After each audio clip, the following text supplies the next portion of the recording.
आपको ये पता होना चाहिए कि आपके कोर्स का पूरा नाम क्या है। आपके कोर्स का पूरा नाम क्या है? सबसे पहले तो अपने कोर्स का शॉर्टकट नाम जो बच्चे बोलते हैं वो बोलते हैं DCOM। DCOM का मतलब है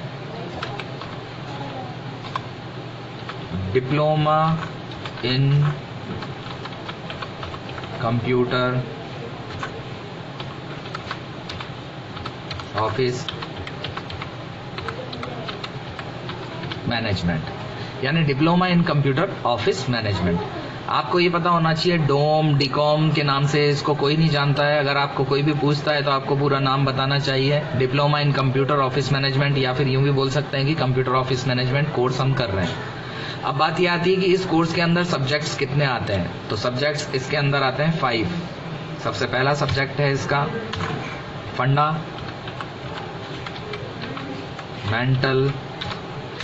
फंडामेंटल ऑफ कंप्यूटर।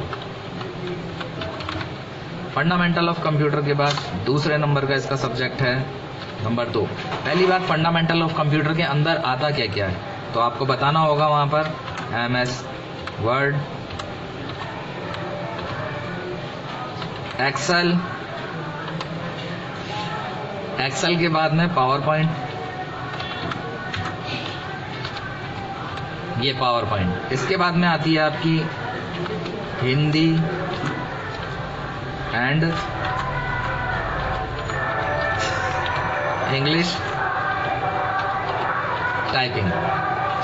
ठीक है, तो यहां पर क्या आ गया आपका Word, Excel, PowerPoint, Hindi and English typing. इसके बाद में आप देखिए दूसरे नंबर का आपका सब्जेक्ट क्या है। दूसरे नंबर का सब्जेक्ट आपका है नंबर 2 मल्टीमीडिया।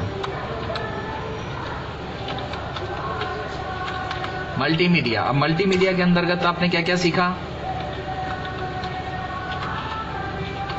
फोटोशॉप और पेज मेकर। फोटोशॉप और पेज मेकर ये 2 चीजें आपने सीखी हैं। तो आपके सब्जेक्ट का नाम लेकिन क्या है? मल्टीमीडिया। ये जरूर आपको ध्यान रखना है। सब्जेक्ट का नाम फोटोशॉप पेज मेकर नहीं बताना है, क्योंकि मल्टीमीडिया के अंदर क्या आता है? फोटोशॉप और पेज मेकर। इसके बाद नंबर 3 आपका सब्जेक्ट क्या है?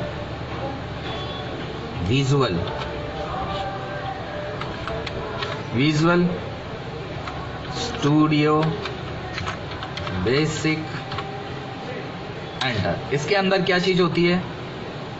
सॉफ्टवेयर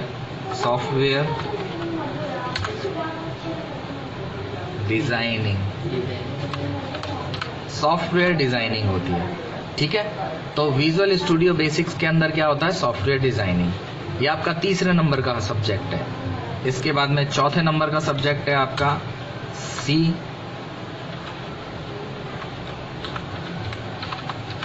सी प्रोग्रामिंग के अंदर क्या होता है?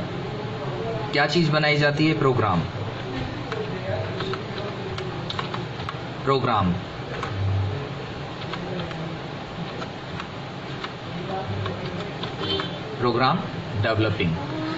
डेवलपिंग का मतलब ये है कि ये वो प्रोग्राम होते हैं जो डायरेक्ट आपके कंप्यूटर को समझ में आते हैं। जैसे मान लीजिए आपने रोबोट बनाया, तो रोबोट के अंदर अगर आपको कोई प्रोग्रामिंग करनी है जो डायरेक्ट रोबोट को समझ में आए, वो प्रोग्रामिंग हाई लेवल प्रोग्रामिंग ही सी प्रोग्रामिंग है। तो इस प्रकार से आप इसमें प्रोग्राम डेवलप कर सकते हैं। इसके बाद में अगला आता है आपका नंबर 5। नंबर 5 है आपकी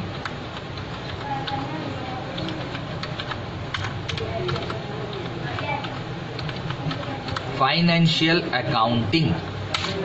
अकाउंटिंग के अंतर्गत जितना भी लेन देन, लेखा जोखा या हिसाब किताब या GST या जितनी भी चीजें आती हैं, वो सारी चीजें इसके अंदर फाइनेंशियल अकाउंटिंग के अंतर्गत आती हैं। ठीक है, अब फाइनेंशियल अकाउंटिंग के अंदर आप लोगों ने क्या सीखा है? टैली विद, यानी किस चीज के साथ सीखी है आपने? GST, यानी टैली विद GST सीखा है आपने।